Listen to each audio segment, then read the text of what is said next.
श्री शिवाय नमस्तुभ्यम। दोस्तों, आप सभी लोग जानते हैं कि चैत्र नवरात्रि चल रहे हैं। इन चैत्र नवरात्रों में किया जाने वाला एक 11 कोमल आम की डंडी वाला उपाय है, जो कि पंडित जी ने खुद इन्हीं चैत्र नवरात्रों में की गई एक कथा में बताया हुआ था। जिस उपाय को बहुत सारे लोग समझना चाहते हैं, पर उस उपाय को लेकर लोगों के मन में बहुत ज़्यादा कन्फ्यूज़न है कि वो 11 कोमल आम की डंडी वाला उपाय है या 11 कोमल आम के पत्ते वाला उपाय है। तो इस वीडियो में हम आपको उसी 11 आम की कोमल डंडी वाला उपाय समझाएंगे कि इस उपाय को आपको कैसे करना है और इस उपाय को किसको करना है और किस समय करना है और इस उपाय को करने से होता क्या है। तो देखो, ये वाला जो उपाय है ना, 11 आम की कोमल डंडी वाला उपाय, ये उपाय सिर्फ और सिर्फ आपको इन चैत्र नवरात्रों के दिनों में ही करना है। इन चैत्र नवरात्रों के 9 दिनों में से आप किसी भी एक दिन इस वाले उपाय को कर सकते हैं। किस समय करना है, विशेष रूप से आप लोगों को इस उपाय को इन चैत्र नवरात्रि के दिनों में किसी भी दिन सुबह के समय करना है। मुख्य रूप से 10, 11, 12 बजे तक भी अगर उपाय करोगे तो भी आपको उपाय का फल जरूर मिलेगा। ठीक है, अब दोस्तों, यह उपाय किस लिए करना है, सबसे पहली चीज़ वो सुन लो। देखो, आपकी किसी प्रकार की मनोकामना है जो कि आप लंबे समय से सोच कर रखे हुए हो, भगवान शिव जी को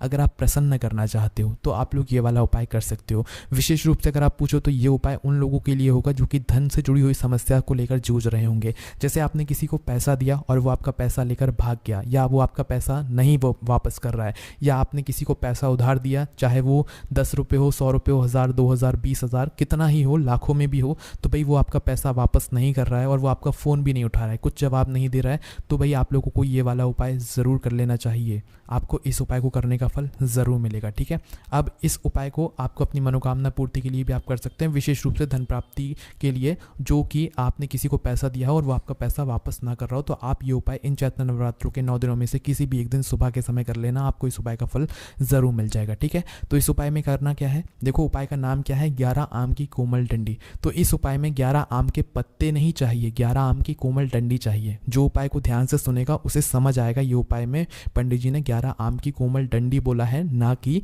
पत्ते बोला है। देखो, एक मतलब आम का पेड़ होता है, उस आम के पेड़ में आप लोग देखना नए पत्ते लगे हुए होते हैं। उस नए पत्ते की डाली को पंडित जी ने बताया कि उस नए पत्ते की डाली को तोड़कर उस नए पत्ते की वो जो डंडी होगी, डगाल होगी, उस डगाल के आपको 11 टुकड़े चाहिए। ठीक है, मतलब छोटे छोटे, आपकी जो उंगली होगी उस बराबर आप लोगों को क्या करना है, 11 आम के टुकड़े कर लेना है, मतलब 11 आम की उस डंडी के टुकड़े कर लेना है ना। 2-3 डगाल तोड़ लो या एक ही डगाल में अगर आपका हो जाए तो भी कोई दिक्कत वाली बात नहीं है। 2 तरह की डगाल होती है आम के पेड़ में, एक सूखी वाली, मतलब जो पुरानी हो चुकी है, तो एक नई डगाल है ना, जिसे पंडित जी कह रहे हैं कोमल आम की डंडी आप लोगों को इस उपाय में लेना है। ठीक है, तो कोमल उस आम की डंडी को तोड़िएगा और आम की डंडी को तोड़कर 11 आम की डंडी के उस कोमल डंडी के टुकड़े आप लोग कर लीजिएगा।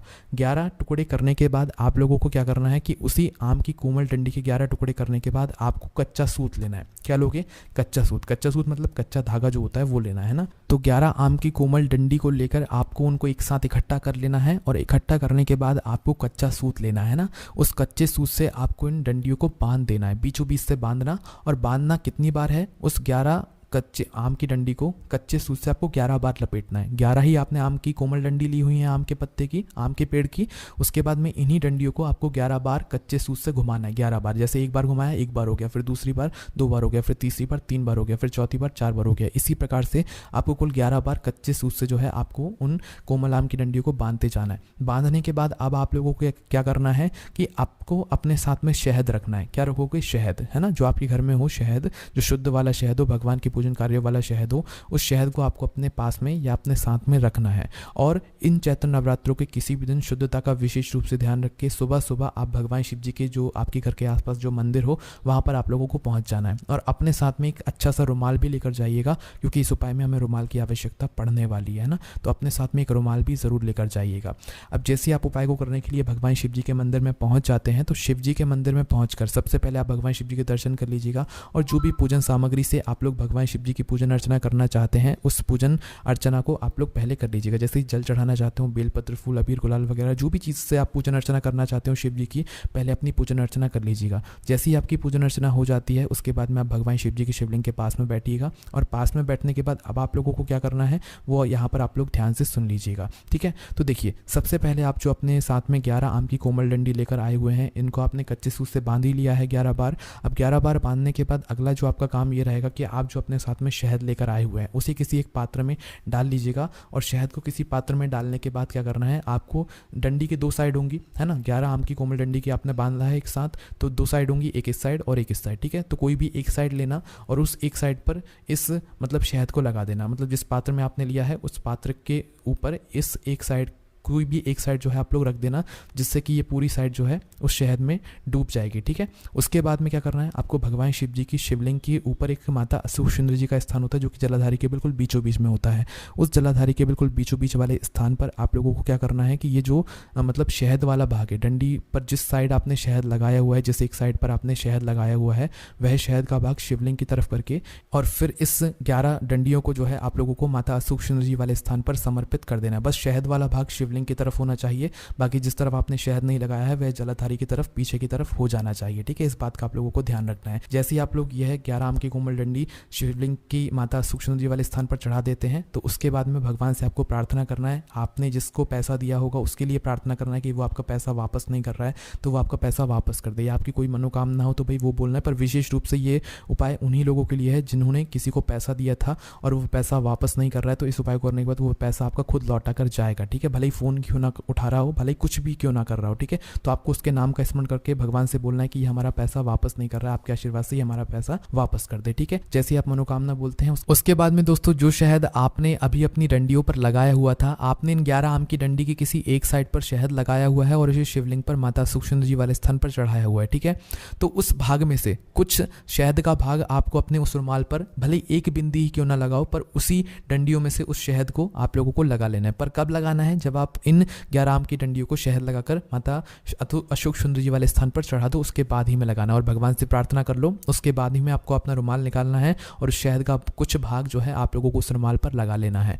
भाग लगाने के बाद दोस्तों आपको वहीं पर बैठकर भगवान से वापस से प्रार्थना करना है कि भगवान शिव, हाँ, ये व्यक्ति हमारा पैसा नहीं लौटा रहा है। जिस व्यक्ति का आप लोगों को विशेष रूप से नाम भी बोलना है, क्योंकि पंडित जी ने बोला है जिस व्यक्ति ने आपका पैसा ले लिया है और वो आपका पैसा वापस नहीं कर रहा है, तो उसका आपको नाम भी विशेष रूप से बोलना है, ठीक है।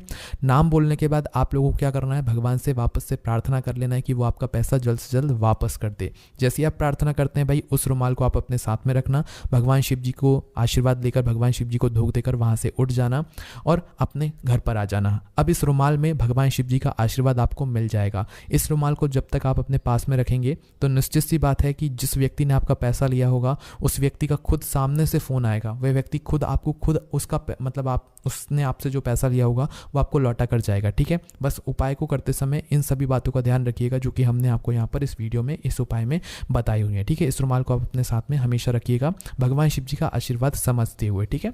उसके बाद में दोस्तों आप चाहो तो इस रुमाल को अपने घर पर भी रख सकते हो, जरूरी नहीं कि आप अपने साथ में हमेशा रखकर घूमो, पर अपने घर में जहाँ पर भी रखो अच्छे और शुद्ध स्थान पर रखना। अब दोस्तों मेन बात ये करते हैं कि बहुत सारे जगहों पर आप लोग ये सुन रहे हो कि ये 11 आम की डंडी वाला जो उपाय है ये 11 आम के पत्ते वाला उपाय, पर ऐसा नहीं है।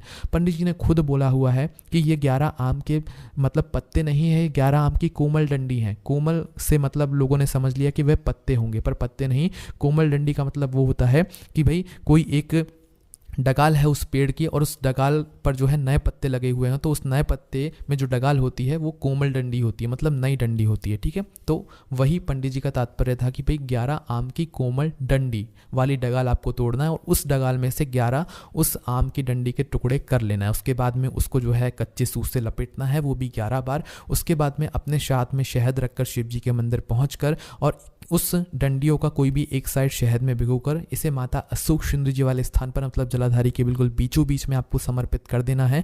बस जो मतलब शहद का भीगा हुआ भाग होगा वो शिवलिंग की तरफ होगा, ठीक है, और जो बिना शहद वाला भाग होगा वो जलाधारी की तरफ होगा। इस तरफ से समर्पित करके आपको मात्र भगवान से प्रार्थना कर लेना है, उस व्यक्ति का नाम लेते हुए। प्रार्थना करने के बाद आपको मात्र ये करना है कि उस शहद में से कुछ भाग आपको अपने रुमाल पर लगा लेना है ना। रुमाल पर लगाने के बाद बस आपको अपने साथ में उस रुमाल को रखना है और अपने साथ में सीधा घर पर आ जाना है। इस उपाय को करने के बाद दोस्तों निश्चित सी बात है कि आपकी जो भी मनोकामना होगी या आपने जिस भी व्यक्ति के लिए ये वाला उपाय किया होगा, जो व्यक्ति आपका पैसा नहीं लौटा रहा होगा, वे व्यक्ति खुद आपका पैसा लौटा कर जाएगा। पर दोस्तों यह वाला उपाय सिर्फ और सिर्फ इन चैत्र नवरात्रों के आपको दिनों में ही करना है। कोशिश कीजिएगा कि आप इस उपाय को सुबह के समय कर लें, शाम के समय ये वाला उपाय नहीं होगा, इसलिए इस बात का आप लोग ध्यान रखिएगा, क्योंकि पंडित जी ने सुबह के समय का ही बोला है, शाम के समय की यहाँ पर कोई भी बात नहीं कही गई है। इसीलिए आप लोग इस उपाय को सुबह के समय करें तो ज़्यादा बेहतर यहाँ पर होगा। ठीक है, बाकी दोस्तों इस उपाय को करने में अगर आपको कोई भी दिक्कत, समस्या या परेशानी आती है तो उसे आप हमसे कमेंट करके पूछ सकते हैं। हमारे व्हाट्सएप चैनल और टेलीग्राम चैनल के लिंक हम आपको डिस्क्रिप्शन में दे देंगे, आप वहाँ से हमें ज्वाइन कर सकते हैं। हमारी वेबसाइट bholenathbhakti.com भी है, जहाँ से आप लोग ये सारे उपाय को आराम से बैठकर पढ़ सकते हैं। बाकी दोस्तों कोई भी दिक्कत, समस्या, परेशानी आप लोगों को इस उपाय को करने में आती है तो उसे आप हमसे कमेंट करके पूछ सकते हैं। ओम नमः शिवाय, जय भोले बाबा, श्री शिवाय नमस्तुभ्यम।